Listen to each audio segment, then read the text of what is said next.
Have you ever stopped to wonder how your smartphone, a simple slab of glass and metal, can perform complex calculations in the blink of an eye? It doesn't use a tiny abacus or a miniature slide rule. The secret lies in something much smaller and far more elegant: digital circuits. At the very heart of this digital magic is a fundamental building block, one of the simplest yet most crucial components in all of electronics. I'm talking about the half-adder. It's a humble name for a truly heroic little circuit. Its job is incredibly specific but absolutely essential.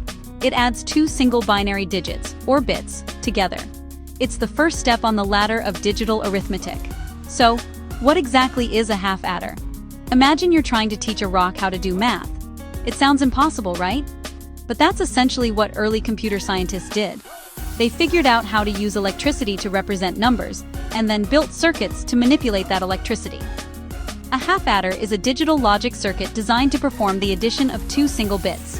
This might not sound like much, but it's the foundational operation for all the addition, subtraction, multiplication, and division that modern computers perform.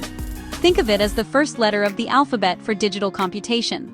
Without learning A, you can't write a novel, and without the half-adder, you can't build a supercomputer. The reason we call it a half-adder is because it does half of a complete job. When you add two numbers together, like 5 plus 7, you get 12. You write down the 2 and carry the 1 over to the next column. The half-adder is great at doing the first part, adding the initial two numbers, the bits, to get a sum. It also figures out if there's a carry that needs to be passed along. However, it can't handle a carry coming in from a previous calculation. It's like a cashier who can give you change for one transaction, but can't use the change from the last customer to help with yours. This limitation is key to its name, but its simplicity is also its superpower. Why is this simple circuit so important? Because everything in the digital world, from the photo you just liked on social media to the complex equations guiding a spacecraft, is ultimately broken down into binary, a series of ones and zeros. To process any of this information, a device needs to be able to perform mathematical operations on these bits. The half-adder is the first and most basic unit that allows a machine to compute. It's the atomic unit of arithmetic in the digital universe. By understanding this tiny titan, we can begin to unravel the incredible complexity of the technology that surrounds us every single day.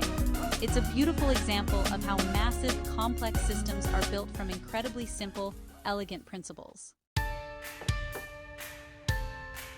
To understand how a half-adder works, we need to peek behind the curtain at the physics of it all. It starts with materials called semiconductors, like silicon. Think of a semiconductor as a special kind of dance floor for electrons. In its pure state, it doesn't conduct electricity very well. The dance floor is a bit sticky.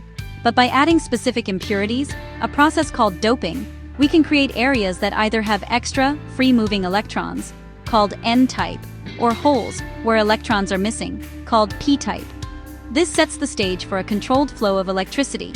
It's this ability to precisely control the movement of electrons that allows us to build the components that make up a half-adder. These doped semiconductor materials are used to create the most important performer in our electron dance: the transistor. A transistor is essentially an electronic switch or a gate. It can be turned on or off with a tiny electrical signal, allowing or blocking the flow of electrons, the current. Imagine a water faucet. A small turn of the handle can control a large flow of water. A transistor does the same for electricity. By connecting millions or even billions of these microscopic faucets together in specific patterns, we can create circuits that perform logical operations. This is the moment where we move from simple electron flow to actual thinking, albeit in a very basic logical way. The half-adder circuit itself is constructed from two specific types of these transistor arrangements, known as logic gates. Specifically, it uses an XOR, or exclusive OR gate, and an AND gate. The XOR gate is fascinating. It gives a true or one output only if one of its inputs is true, but not both. It's the one or the other, but not both gate. The AND gate is a bit stricter. It only gives a true output if all of its inputs are true. So, we're not just pushing electrons around anymore. We're using their presence, 1, or absence, 0, to make decisions based on logical rules built into the physical structure of the gates. Here's how they come together. The two bits you want to add, let's call them A and B, are fed into both the XOR gate and the AND gate simultaneously. The XOR gate's output gives you the sum. If A is 1 and B is 0, the sum is 1. If A is 0 and B is 1, the sum is 1. But if A and B are both 1, the XOR gate gives a 0, which is correct for binary addition. 1 plus 1 equals 10, so the sum digit is 0. The A and D gate handles the carry. It only outputs a 1 if both A and B are 1. So when you add 1 and 1, the XOR gate gives a sum of 0, and the A and D gate gives a carry of 1. Voila! You get the answer 10 in binary. It's a beautiful coordinated dance of electrons and logic.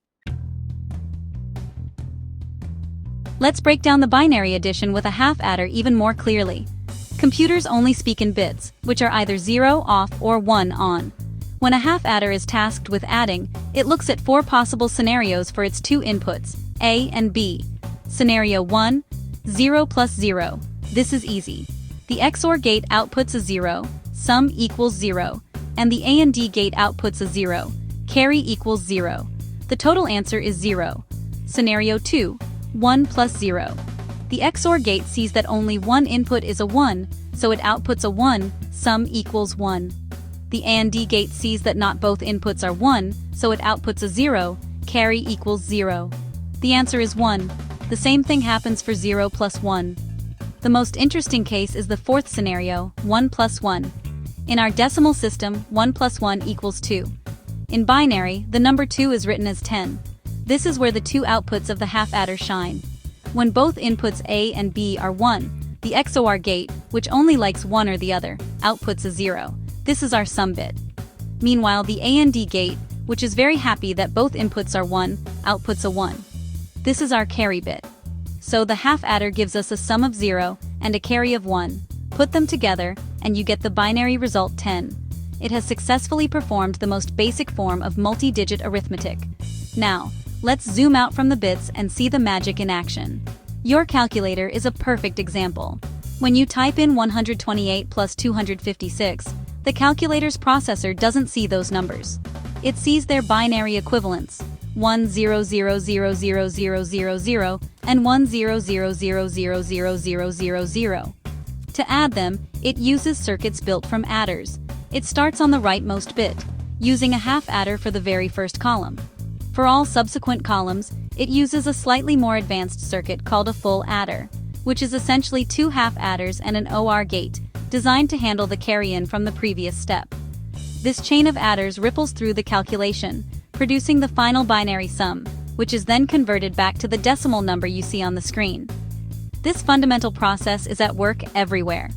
In your computer's CPU, or central processing unit, billions of transistors form millions of logic gates, including countless adders, to execute software instructions, render graphics, and play videos.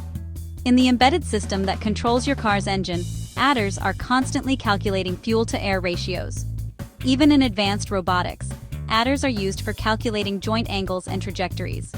From the most powerful supercomputers running climate models to the simple chip in your digital watch, this humble process of adding 2 bits is the bedrock of their operation. Every complex calculation is just a vast number of simple additions performed at lightning speed. One of the greatest strengths of the half adder is its beautiful simplicity. Composed of just 2 logic gates, it is one of the most basic functional circuits in digital electronics. This simplicity makes it incredibly easy to design, test, and fabricate on a silicon chip. In the world of microelectronics, where designers pack billions of components into a space smaller than your fingernail, simplicity is a huge advantage. Fewer components mean less space is required, which in turn means more functionality can be squeezed into the same area. This minimalist design is a key reason why we can have such powerful devices in our pockets. This simplicity also leads directly to 2 other major advantages: speed and low power consumption. Because the electrical signal only has to travel through a very short path of 2 gates, the half adder can produce its result extremely quickly. When you chain millions of these operations together, every nanosecond counts, and the inherent speed of the half adder contributes to the overall performance of a processor. Furthermore, a simpler circuit with fewer transistors means fewer switches are flipping on and off, which translates to lower power consumption. This is critically important for battery-powered devices like smartphones and laptops, where efficiency is paramount to extending battery life. However, as we've touched upon, the half adder has one significant limitation, and it's right there in its name. It cannot accept a carry-in bit from a previous stage of addition. It can generate a carry, but it can't process one that's handed to it. This makes it unsuitable, on its own, for adding numbers that have more than one bit. Think back to adding 15 plus 17 on paper. You add 5 plus 7 to get 12. You write down the 2 and carry the 1. To add the next column, you have to compute 1 plus the carried 1.